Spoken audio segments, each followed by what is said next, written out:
Hey everyone, it's Ben Hardy here, and in today's video, we'll be doing a three-way comparison with a Ford F-150 XLT, a Ram 1500 Bighorn, and a Chevy Silverado 1500 RST. First and foremost, though, a huge shout out and thank you to the Larry H. Miller, Ford Lincoln here in Provo, Chevy in Provo, and then the Dodge Ram in Provo for giving me some time with all three of the trucks. I'll include a link to all the inventories in the description down below. Definitely check them out. And then on a side note, if you save time and money the next time you purchase a car, link to my car buying guide in the description down below. Let's get into it.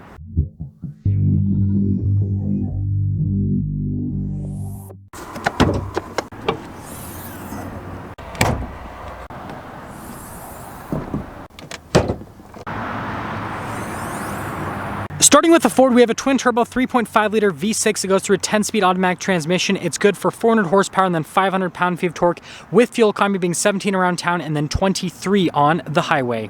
The Ram 1500 has a 5.7-liter Hemi V8 that goes through an 8-speed automatic transmission. It is good for 18 around town and then 22 on the highway because it has the e-torque system. Power outputs 395 horsepower, 410 pound-feet of torque. The e-torque adds another 130 pound-feet off of the line.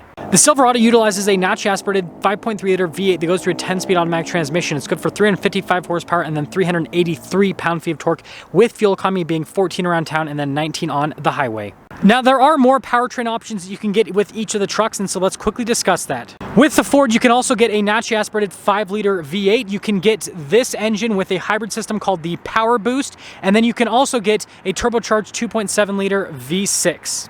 With the Ram, you can get this 5.7 Hemi without the e-torque system. You can also get a 3.6-liter V6 naturally aspirated, and then you can also get a 3-liter diesel V6 known as the EcoDiesel.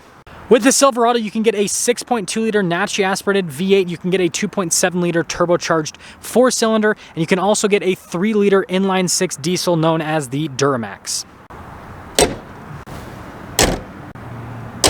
Before we dive into the front end styling, I do want to mention if you want to see more videos just like this, then I recommend you subscribe because I post content every single day. Now, starting with the Ford, this actually has a sport package on it, and you guys can see here with the full LED lights, they look really cool. LED headlamps as well. I love the wavy design there on the hood, the darker grille. We've got tow hooks there at the bottom. We also have a body painted front bumper, fog lights. So, you know, it's got all the stuff it needs. Going over to the Ram, this also has a sport package on it, which I think looks really cool, but we've got halogen lights. Wah, wah, wah. We do have badges there on the other side, which is pretty cool. Notice the chrome Ram badge. Tow hooks there at the bottom, fog lights as well. So it's got all the stuff you need. And then finishing things off with the Silverado RST. The RST, well, is a sport package. So notice that you got like the blacked out Chevy bow tie. We do have LED lights here with the Silverado as well, just like the Ford, which look really cool. You guys can see the fog lights down below. We've got tow hooks as well. And this might just be the best looking truck out of the bunch when it comes to the front end. With the F-150, our turn wheel setup is 275, 65, 18 in the front and over in the rear as well. And you guys can see the design on the wheels. I think they look really cool. We've got independent front suspension here with the Ford. And then look at the molding there for the fender. You guys can see the F-150 XLT badge there. Fixed side steps here. And if we take a few steps back, you can see the full side profile on the truck. I definitely think that it looks cool. With the Ram, our tire and wheel setup is 275, 55, 20 in the front and in the rear. And just like the Ford, we've got independent front suspension. If you look at the suspension with all the trucks in the front end, it pretty much looks the same. Notice with the Ram logo right there. No fender flares or crazy molding there on the side. Pretty normal, I suppose. Body painted door handles and all that. Can't really show you guys a full side view because this one's in the middle, but there's something. With the Silverado, our turn wheel setup is 275, 60, 20 in the front and over in the rear. And so you can see, just like the Ford, it actually has all-terrain tires. So the Ram's the only one without all-terrain tires out of this particular bunch. But really dark wheels, which is pretty cool. We got the Z71 badge right there. Again, independent front suspension. It's kind of a thing here. And then we'll actually pop the other side because you guys can see the full side view here of the Silverado. Look at like the haunches over the fenders and everything. So it definitely has like a cool bulky appearance. I do want to mention that the F-150 has a solid rear axle and utilizes leaf springs.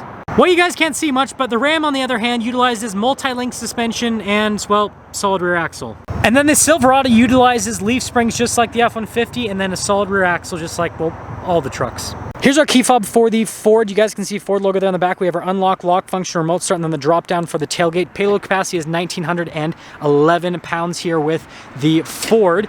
Notice we have an outlet here in the back. No bed lamp or anything. LED cargo light there at the top, which is pretty cool. I don't think that this raises by itself.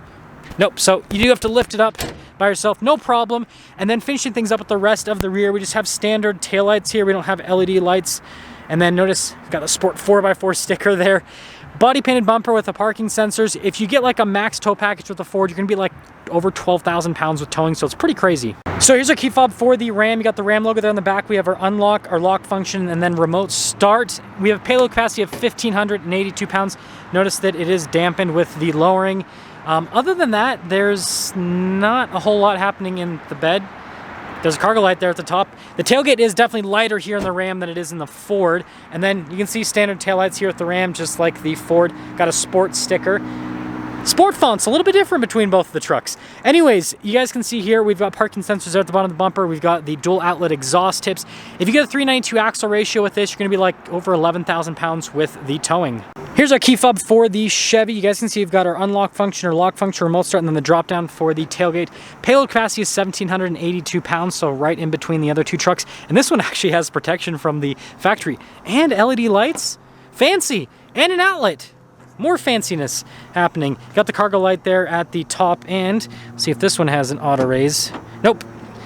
That one's also light, just like the Rams, but notice this one has the nicest taillights out of the bunch, so we actually have LED lights here in the back, and then you guys can see the Chevrolet logo.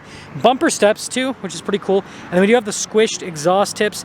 Now, if you get the max trailering package with this, you're gonna be pretty similar in towing capacity to the Ram with the 5.3 V8, so solid. Popping inside the rear of the F-150. First off, you guys can see here with the door panel. Sorry, the footage is grainy. It's because it's night now. But anyways, really nice padding down below. You got our window control cup holder. And then we do have these cloth seats. As you can see, we do have under seat storage here with the F-150. And then popping in, there's your legroom. Yeah, it's spacious back here, that's for sure. We got a little storage pocket. We've got some cup holders here, and then you guys see with the vents, and then the charging ports and full outlet, all that. And then of course, we don't have a cup holder armrest. That's disappointing. Popping inside of the Ram Bighorn, you guys can see really nice padding. You got like cloth trim there with that blacked out trim. And then here are the seats. I definitely think these are the nicest looking out of the bunch. And then you can see they're underneath. And then popping in, woo, tons of legroom. This cab's huge. And then we've got storage pocket there. You guys probably can't see very well. Got some cup holders. Basically, you have more storage here with some vents and all of that. And then we actually have a cup holder armrest, so that's good. And then finishing things up with the Silverado, which has its seat up. You guys can see with the door panel, you got this like cool double stack design with the wood trim, and then yeah, flat loading floor under the seat. And then to pull the seat down, you just have to kind of muscle it a little bit. But cloth seats here with this, and then popping in. There's your legroom. There's your headroom. We got a storage pocket like the other two. A little bit different setup. Do have vents there down below, and no cup holder armrest, so I guess the Ram's the only one that passes. Now popping over to the front of the F-150, you can see the door panel here on the front's identical to the rear. All of our window controls, nice, they're illuminated. Front two are automatic, and then you guys can see here with our door lock and unlock, and then mirrors do have blind spot monitoring. Now with these seats, pretty nice cloth seats. They are power adjustable. We've got like our light controls here on the side, parking brake, all that. And then popping in, cool animation there. With the steering wheel, we've got pretty nice trim all around. We've got some controls here for like the center stack. You guys can see cruise control on the other side, volume controls, voice command controls. Now with the center stack, it's like half analog, half screen. As you can see, you basically can see different bits of info on the truck. Pretty standard stuff, so like if you press the menu button, like, yeah. Most vehicles have that nowadays. And then popping over here to the infotainment screen, we've got a backup camera with trajectory lines that turn with the steering wheel, and you got the zoom function here with the camera. I guess that it doesn't want to zoom today. Look at that, it's the baby Bronco. Anyways, aside from that, response half the screen is really good. You do have this little like shortcut bar there on the side as well. And then down below, you guys can see we've got 2-wheel high, 4-wheel low, no 4-wheel auto. We do have a locker, and then we do have a bunch of different drive modes. The main stuff is there is like a tow mode, there's a sport mode, normal mode, you know, pretty standard stuff. We do have a dual zone climate system, heated seats here for the front passengers, and then we've got some storage space in the front there. We have our shifter here, and then center console, pretty standard stuff. This isn't the workbench center console if you're wondering. Double glove box though, which is pretty cool. Definitely helps out. And then we do have a power sliding rear window, and then just a darker colored headliner. Now popping over to the Ram, the door panel here in the front of the Ram is identical to the rear. Notice our window controls front two are automatic. The mirrors do power fold in. They have a little blind spot mirror, which is pretty cool. And then here are the front seats again. I think these are the nicest out of the bunch when it comes to cloth seats. They do have the power adjustments there. We've got our light controls, pedal adjustment with this one. Now with the steering wheel here, you guys can see we've got like our cruise control, radio controls in the back, controls for the center stack, gear limiter, and then with the center gauge cluster, it's actually super similar to the Ford. So like you got a screen there in the center, which you can see basic vehicle information, then analog gauges on either side. And then here's the infotainment system. So first off, if we pop into reverse, we have a backup camera. Now let's see if this one's zoom function works. This one's zoom function does actually zoom when you press it. As for the rest of the screen, shortcut bar there at the bottom, this definitely is smaller than the F-150s, but similar functions to what the F-150 has. And then down below, we've got our analog controls for like the volume tuner button, single zone climate in this actually, which is pretty interesting. We're gonna turn that off. We do have our parking sensor button here, tow haul mode, and then your stability control. And then over here, we've got our dial gear selector, your two-wheel drive, four-wheel auto, four-wheel high, four-wheel low, and then your neutral, and then auto stop start if you want to turn that off. And then just like the Ford, we do have a center console here in the Ram, and then sliding back and forth, you got a bunch of USB ports, and then there is like a full power outlet down here. You're just gonna have to trust me on that. Double glove box with this. Nice that it illuminates. And then we do have a power sliding rear window in the Ram as well. And then popping over to the Silverado, we have pretty much the same door panel design as we have in the rear of the Silverado, just like the other two. And then just the driver window is actually automatic. You got your mirror adjustments. There's a quick look at the mirrors. Convex mirror, just like the Ram. And then here are these seats. They're pretty similar to the Ford seats, actually. They do have power adjustments. And then let's just pop in. Ooh. So with the steering wheel here, you guys got nice trim all around. Controls to the center stack, voice command controls, heat steering wheel button, which automatically turned on for some reason, which, there we go. We got our cruise control as well, radio controls on the back, turn signal, windshield wiper stock, and then good old column shifter for the 10-speed automatic. And then we do have a center gauge cluster, which is fully digital. So this is the only one that has a full digital gauge cluster. Just like the other two, you can scroll through, different menus, see vehicle information. This does have drive modes like the Ford, but just not as many drive modes. And then we gotta, I guess, okay through all these different menus. So we'll pop it into reverse. You guys can see the backup camera, which trajectory lines that turn with the steering wheel, and then you got the trailer tow line as well, which is pretty cool. We do have a shortcut bar here on the side, and then you can see with the main screen, and then you got this auxiliary screen, so pretty cool. Bunch of functions down below. Main thing is like tailgate drop down, hill descent control, and then you can see your stop start button. Trailer brake controls, and then we do have a dual zone climate system and heated seats in this, which I don't want those on right now.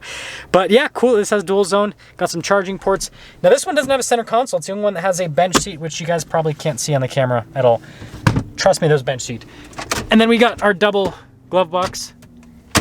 And then this does have a mirror dimmer. And this is the one that doesn't have fixed rear glass either. Or sorry, no power sliding window. It has fixed rear glass. Jeez, it's been a long day.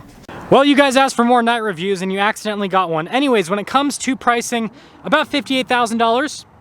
About $59,000 for the Ram and about $60,000 for the Ford, so all pretty close in price. Now that's pretty much gonna sum things up with our comparison video with all of these trucks. I want you guys to let me know which interior and exterior you preferred the most with this walk around comparison. And I do want to mention, I am gonna be doing a three-way driving comparison with all of these trucks in another video, so if you're not subscribed already, I recommend you subscribe. So as soon as I post that video, you guys will be able to see it. And again, a huge shout out and thank you to the Larry Miller, Dodge Ram, Jeep Chrysler, Chevy, and then Ford here in Provo. That was just absolutely butchered, but we're just gonna go with it.